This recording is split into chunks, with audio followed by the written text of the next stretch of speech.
नमस्कार दोस्तों, आप लोगों का बहुत बहुत स्वागत है हिंदी स्टोरी 319 में।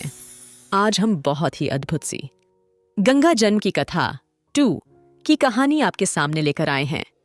अगर आप पहली बार हमारे चैनल को देख रहे हैं तो हमारे चैनल को सब्सक्राइब कीजिए, लाइक कीजिए और कमेंट में जरूर बताएं किस तरह की कहानी आप सुनना चाहते हैं।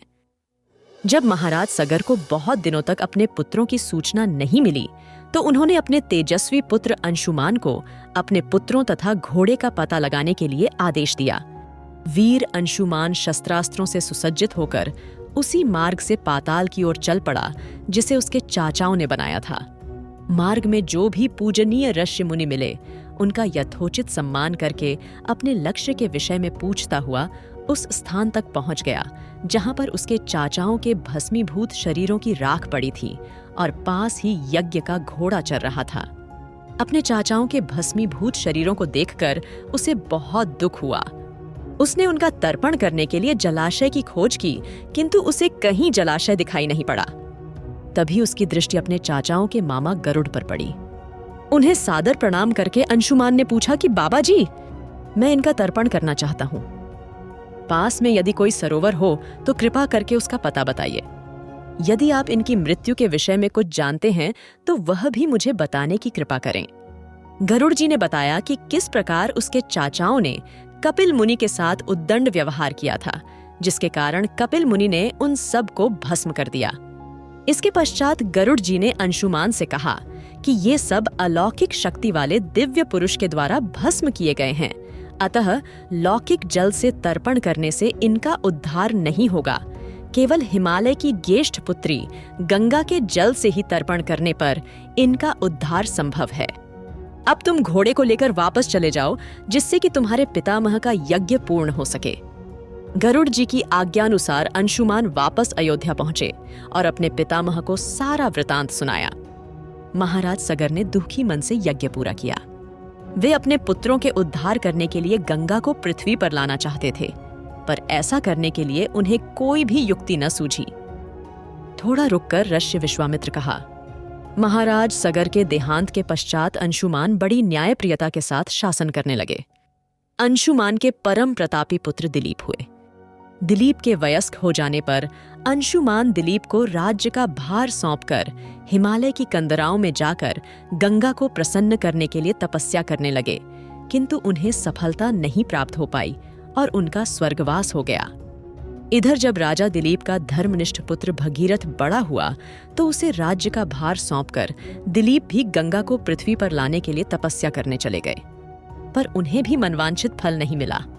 भगीरथ बड़े प्रजावत्सल नरेश थे, किंतु उनकी कोई संतान नहीं हुई। इस पर वे अपने राज्य का भार मंत्रियों को सौंपकर स्वयं गंगावतरण के लिए गोकर्ण नामक तीर्थ पर जाकर कठोर तपस्या करने लगे।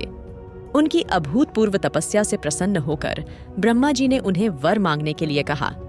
भगीरथ ने ब्रह्मा जी से कहा कि हे प्रभो, यदि आप मुझ पर प्रसन्न हैं तो मुझे यह वर दीजिए कि सगर के पुत्रों को मेरे प्रयत्नों से गंगा का जल प्राप्त हो, जिससे कि उनका उद्धार हो सके। इसके अतिरिक्त मुझे संतान प्राप्ति का भी वर दीजिए ताकि इक्ष्वाकु वंश नष्ट न हो। ब्रह्मा जी ने कहा कि संतान का तेरा मनोरथ शीघ्र ही पूर्ण होगा, किंतु तुम्हारे मांगे गए प्रथम वरदान को देने में कठिनाई यह है कि जब गंगा जी वेग के साथ पृथ्वी पर अवतरित होंगी तो उनके वेग को पृथ्वी संभाल नहीं सकेगी।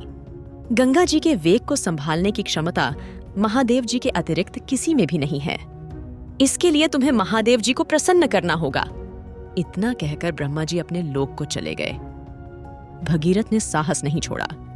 वे 1 वर्ष तक पैर के अंगूठे के सहारे खड़े होकर महादेव जी की तपस्या करते रहे। केवल वायु के अतिरिक्त उन्होंने किसी अन्य वस्तु का भक्षण नहीं किया। अंत में इस महान भक्ति से प्रसन्न होकर महादेव जी ने भगीरथ को दर्शन देकर कहा कि हे भक्त श्रेष्ठ, हम तेरी मनोकामना पूरी करने के लिए गंगा जी को अपने मस्तक पर धारण करेंगे। इसकी सूचना पाकर विवश होकर गंगा जी को सुरलोक का परित्याग करना पड़ा। उस समय वे सुरलोक से कहीं जाना नहीं चाहती थीं, इसलिए वे यह विचार करके कि मैं अपने प्रचंड वेग से शिव जी को बहाकर पाताल लोक ले जाऊंगी, वे भयानक वेग से शिव जी के सिर पर अवतरित हुईं।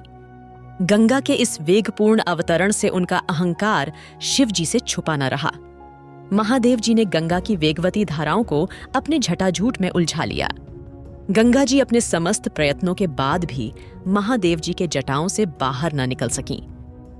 गंगा जी को इस प्रकार शिव जी की जटाओं में विलीन होते देख भगीरथ ने फिर शंकर जी की तपस्या की।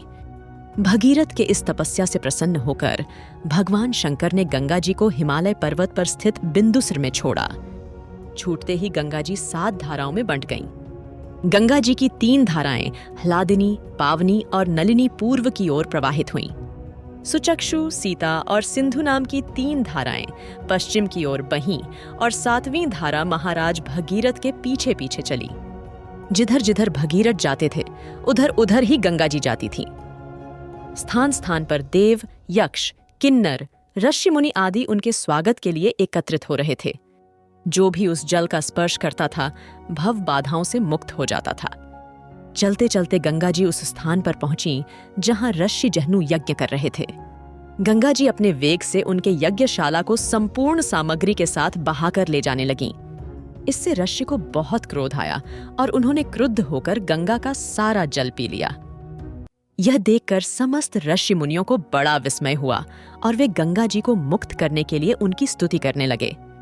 उनकी स्तुति से प्रसन्न होकर जहनु ऋषि ने गंगा जी को अपने कानों से निकाल दिया और उन्हें अपनी पुत्री के रूप में स्वीकार कर लिया। तब से गंगा जाह्नवी कहलाने लगीं। इसके पश्चात वे भगीरथ के पीछे चलते चलते समुद्र तक पहुंच गईं और वहां से सगर के पुत्रों का उद्धार करने के लिए रसातल में चली गई। उनके जल के स्पर्श से भस्मीभूत हुए सगर के पुत्र निष्पाप होकर स्वर्ग गए। उस दिन से गंगा के 3 नाम हुए, त्रिपटगा, जाह्नवी और भागीरथी।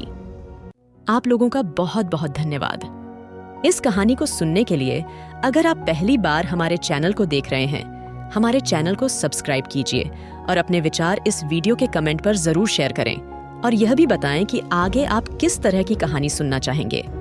फिर मिलते हैं एक नई वीडियो के साथ। धन्यवाद।